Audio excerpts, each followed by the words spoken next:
The problem is the monopoly game, which is controlled by the Federal Reserve, the private bank, which is actually controlled out of London, is manipulating all the dollars to put them out, put more and more people into debt. So the illusion of equity they have in real estate is coming apart. The players that are analyzing everything are expecting massive foreclosures next year and the beginning of what we call the recession it's going to be worse than 29. It's your house that you're living in. You think you own it. You don't. Right. You have contractual right to transfer the airspace, subject to you paying taxes to the state. Right. Or the Global 2000 discussions that we had. The real problem that they have, as Kissinger says, is there's just too many people on the planet. And 40% of the world, 2 billion of us, exist on less than $2 a day. The summary of the Global 2000 report I put up on my website, nohoax.com. But if you look at it, it makes sense to get rid of people. So what they said, they're going to make godlike decisions on who lives and who dies. Now, obviously, some of the meetings we sat on, we were planning on using neutron bombs on the major cities, because that contains most of what they call... You actually heard this? I sat in on the meetings. I was in the game big time. In fact, I was making such a mess, they decided rather than kill me, which they could, they just invited me into the inner group and asked me to be the finance chairman. And at that point, I probably would have been in, Secretary of the Treasury or something, whatever they wanted to do with me. What I was doing prior to that, so, making it right, I would volunteer to become a president of a company, and I'd go in and liquidate it. And we get rid of the expendable containers. That was my job. Expendable containers meaning human beings? That's right.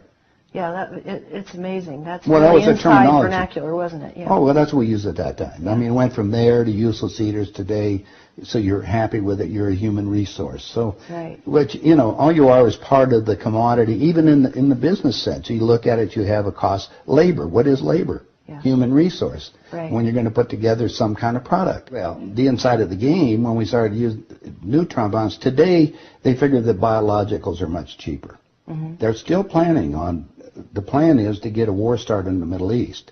And they're still planning on using a neutron bomb, or one of the bombs that they've got developed on Israel. Mm-hmm. And that's to begin World War III, which is all in the cards. And it's going to happen. They even put a monument up to this whole program. It's called the Georgia Guidestones. Mm-hmm. Outside of Atlanta, right. And they've got it all set down there. It's all in 8 languages.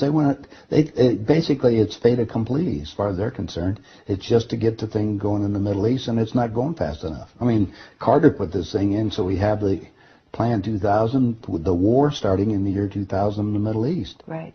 Reduce the population of the planet down to 500 million, have one world currency under the Homeland Security, or FEMA if you want to call it. They're going to declare an emergency, which are going to shut down everything. My friends, my CIA associates, I don't even call them friends anymore. CIA is crooks in action. Yeah. They're all professional liars. Yeah. I mean, they got to be if they have that job. Yeah. So that you have to look at what they're doing. Anyway, they're so concerned they're leaving the country too. Most of them are going to Latin America. Meanwhile, they're closing in every day right now, just closing in to make it so we're going to be set up in these enemy prisoner war camps. I published a book. It's called Chaos in America. Mm-hmm. In it, I was asked to build an enemy prisoner war camp. I put the contract in this book. So you can read it for yourself. This is in downtown Las Vegas, right on the railroad tracks. It says enemy prisoner war camp. They're all on top. And they're building them all the way across the United States right now. Bush signed an executive order taking the old forts and the army places that we shut down to get those organized to hold the so-called dissidents. Now, what's the definition of a dissident?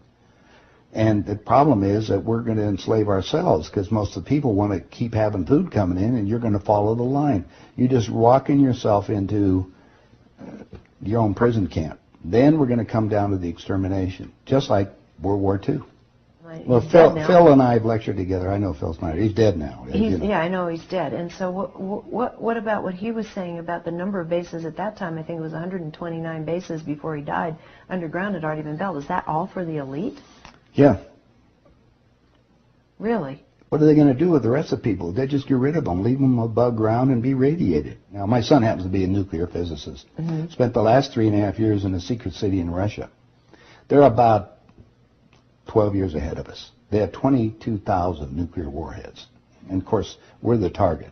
The Soviets have 3 nuclear submarines on the west coast and 3 on the east coast. They're about 2 football fields in length, 5 stories tall, and they all are nuclear powered and aimed at our major cities. Okay. West Coast gone. Well, because the plan is the northern hemisphere is where they're going to release the nuclear bombs, and the theory was that the winds from the North Pole that are coming down, because that's increasing drastically, will go to the equator, and there will be very little spillover because of the reverse of the winds, because of the southern hemisphere. Okay. So therefore, the nuclear radiation here will be a lot more than the southern hemisphere. And this is the fait accompli, you believe? Oh, they think so. Oh, yeah, they think they've won. That's the reason why they don't bother about me talking about it.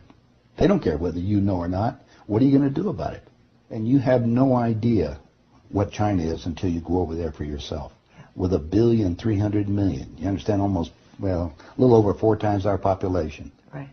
It's, I spent some time over there and I had some government friends. They think what they're going to do is let the West go have its fight. And then they want to clean up. They say it's been 5,000 years. We want to run the world when we get through. And what they're doing? Acquiring all the assets.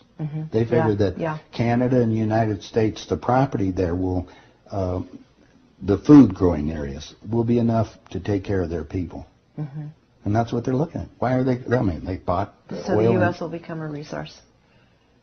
Yeah. Whatever's left of it. Whatever's left of it. Yeah. You seem to be in a unique position to be able to put a fair amount of this together, which is quite interesting. Well, I walk my talk. I played the game. You played the game. You know one level of it. And I know. I used, like I say, I used to play around with the world leaders, so I know what they're planning on doing. What change of heart? What happened in you that made you decide to share this information that happens at the inside levels? Well, it come back to a moral situation that happened to me, I think. When I flew to Aspen. I brought my 2 daughters up there so they could go skiing. And when I was invited to this meeting, when I walked into the room, the world leaders were there, and that's when they asked me to be the finance chairman. As they said, we'd like you to be the finance chairman for the next president of the United States. And the first thing I asked is, why me? And they said, well, we owe you a favor. Remember, I told you I volunteered to be president of the companies as I went down. And then you liquidate, I didn't charge them anything for it. It was just a game. I see. And anyway, that's what they said. So I thought you'd be good on the team, Yeah, I'd be a team player. I just did it because it was, another one of these things. So next thing I asked them, I said, well, wait a minute. I just started this $100 million project. And they said, don't worry about it. We'll put it on ice. And I said, okay, who with? And I said, well, you can do that. Then I said the next thing was, who is going to be the next president? Now, this is 2 years before he became president. Right. They said Jimmy Carter. And I said, Jimmy who? And they said, well, he's the Democratic governor of Georgia. And I said, I've been voting Republican. And Paul Volcker said, son, don't worry about it. We control them both. Yeah. And I said, well, I got the next question is, what does a finance chairman do? Yeah. I haven't been doing that. I've been playing all this other stuff. They said, will you sit down with Ted? And so I sat over with Ted Kennedy. He's sitting right next to me. And Ted and I are, he's just joking. He says, George, you're going to love this job. You're really good with money. We're going to send you out to all the state Democratic functions to raise money for the National Democratic Party.